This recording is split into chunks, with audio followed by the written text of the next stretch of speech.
Hey guys, welcome to our channel the trio. ఇవాళ ఏంటి అంటే మా దోస్త్ వాళ్ళ రూమ్లో చికెన్ వండుతున్నారట. సో వాళ్ళ స్టైల్ ఆఫ్ చికెన్ ఎలా వండుతారో let's watch. Hi guys, first మనం ఉల్లిపాయలని సన్నగా కట్ చేసుకోవాలి.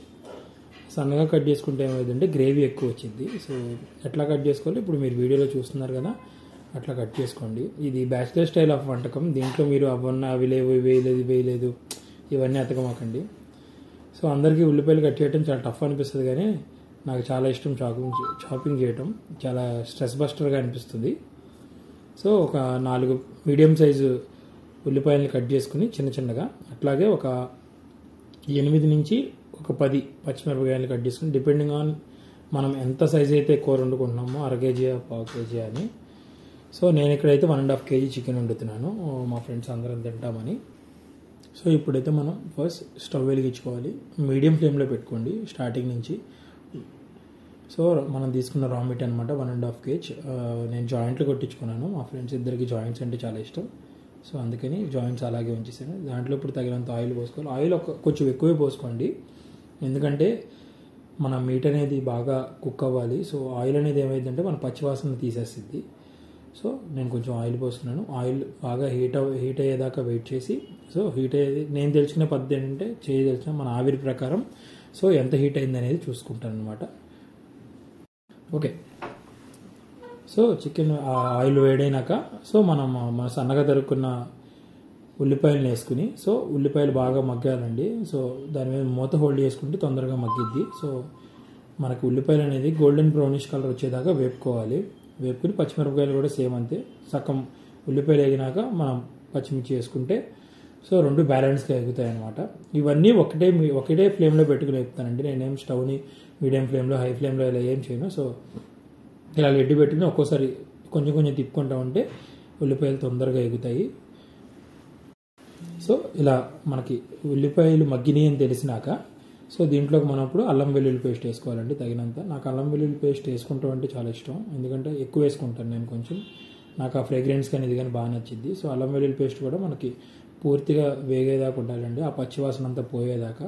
సో ఇలా మనకు అల్లం వెల్లుల్లి పేస్ట్ తెలిసిద్దండి ఎర్రగా వేగినాక. సో దీంట్లోకి మనం తీసుకున్న చికెన్ ఏదైతే ఉందో ఆ చికెన్ మొత్తం దాంట్లో వేసేసుకోవాలి. ఈ చికెన్ మొత్తం బాణీలో వేసేసుకున్నాక మొత్తం నీట్గా ఆ చికెన్ ముక్కలోకి మన అల్లం వెల్లుల్లి పేస్ట్ ఉల్లిపాయ మిక్స్ ఏదైతే ఉందో మొత్తం పట్టేలాగా వేసుకోవాలి. సో దీంట్లోనే నేను పసుపు కూడా వేసేసుకుంటున్నానండి. పసుపు ఉప్పు ముందర వేసేసుకుంటున్నాను. పసుపు ఉప్పు వేసుకుని, ఉప్పు ఎందుకంటే మన చికెన్ ముక్కలు అనేవి చాలా తొందరగా బాయిల్ అవుతాయి అనమాట. బ్యాచిలర్స్ కదండి, అది వేగేదాకా మనం ఆగలేము. సో తొందరగా వేగిపోవాలి కాబట్టి నేను 2 స్పూన్స్ ఆఫ్ సాల్ట్ వేసుకున్నాను. తగినంత నేను పసుపు కొంచెం ఎక్కువ వేసుకుంటానండి, ఎందుకంటే బ్యాక్టీరియా ఇవన్నీ చంపేది. ఇది న్యాచురల్ పసుపు అండి, కొంచెం మా అమ్మ వాళ్ళ ఇంటి దగ్గర ఆడిచ్చింది. సో ఇలా బాగా మిక్స్ చేసేసుకుంటే సో ముక్కలకు బాగా పట్టేసింది అనుకోండి, ఇంకా దాని మీద మూత పెట్టేసుకుంటే చాలు. ఒక 5 to 10 మినిట్స్ అయినాక ఆటోమేటిక్గా దీంట్లో వాటర్ అనేవి ఆటోమేటిక్గా వస్తాయి. మన చికెన్లో ఏదైతే ఫ్యాట్ ఉందో దాని నుంచి మనకు ఆటోమేటిక్గా వాటర్ అనేది వస్తాయి. దీంట్లో వాటర్ ఏం పోయక్కర్లేదు. సో అప్పుడు మనకి ముక్క అనేది చాలా మెత్తగా ఉడికిద్ది అనమాట. సో ఇలా మనం మధ్యలో మూత తీసుకుని ముక్కల్ని స్లోగా తిప్పుకుంటూ ఉండాలండి, ఎందుకంటే మనకి ముక్కలు ఈవెన్గా ఉడుకుతాయి. ఇలా తిప్పుకుంటూ ఉంటే స్లోగా తిప్పుకోవాలండి, లేదంటే ముక్కలు నలిగిపోతాయి. సో మనకు ముక్కలు నలిగిపోతే కూర మనకి చూస్తాకి బాగోదు, తింటాకైతే ఎలాగున్నా బాగానే ఉంటుంది తినే వాళ్ళకి. సో ఇలా 2-3 టైమ్స్ ఇలా మూత తిప్పుకుంటూ ఉండాలి. చూసారుగా నీళ్ళు రావటం స్టార్ట్ అయింది. సో ఆటోమేటిక్గా నీళ్ళు మనం ఏం పోసినాయి కదా, ఆటోమేటిక్గా నీళ్ళు వస్తాయి ఇలాగా. సో ముక్కలు ఉడకటం స్టార్ట్ అయ్యిద్ది అనమాట ప్రాపర్గా. సో ఇలా మనకి నీళ్ళు గ్రేవీగా ఎక్కువ కావాలనుకుంటే కనుక సో ఇట్లా వాటర్ అనేది పోసుకోండి, ఎందుకంటే మా వాళ్ళు కొంచెం పులుసు గట్టిగా తింటారు. సో తక్కువ ఉంటే అందరికీ సరిపోదు కదా, నేను కొంచెం వాటర్ ఎక్కువ పోస్తున్నాను అనమాట. అదొకటి ఇంకొంచెం స్పీడ్గా ఉడికిద్ది ముక్క అనేది, ఎందుకంటే వాటర్ హీట్ అయ్యి ముక్క బాగా ఉడికిద్ది అనమాట.